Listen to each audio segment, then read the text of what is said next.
बचपन। नेहा की शादी गिरीश से हुई थी।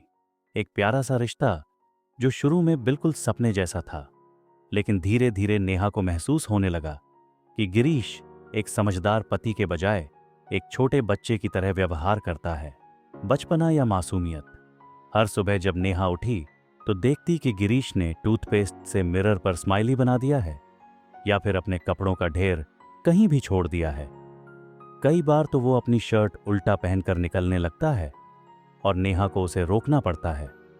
ऑफिस से वापस आने के बाद गिरीश सीधा टीवी के सामने बैठ जाता, कार्टून देखने लगता और चॉकलेट खाने लगता।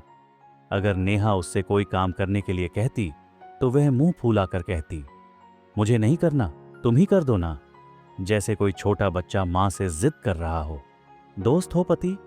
नेहा अक्सर अपनी दोस्त प्रिया से कहती हैं, यार ये पति है या मेरा एक और बच्चा? हर काम मैं संभालूं, हर बात समझूं। पति तो समझदार होते हैं ना।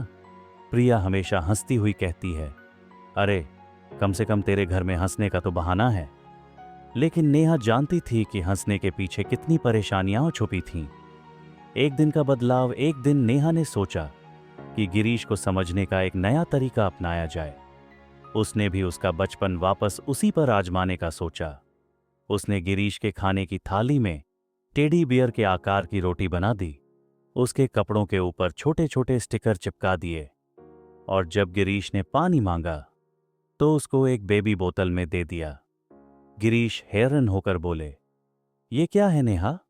नेहा मुस्कुराई और बोली, जब तुम बच्चों की तरह व्यवहार करते हो तो तुम्हारी पत्नी भी मां की तरह व्यवहार करेगी ना। ये सुनकर गिरीश एक पल के लिए चुप हो गया।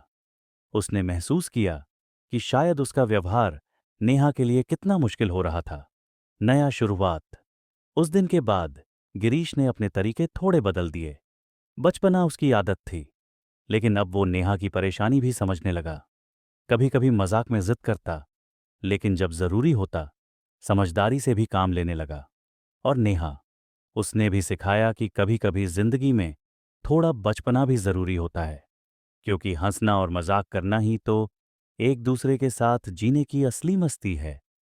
अगर आपको स्टोरी अच्छी लगी हो तो चैनल को लाइक एंड सब्सक्राइब और कमेंट जरूर करें।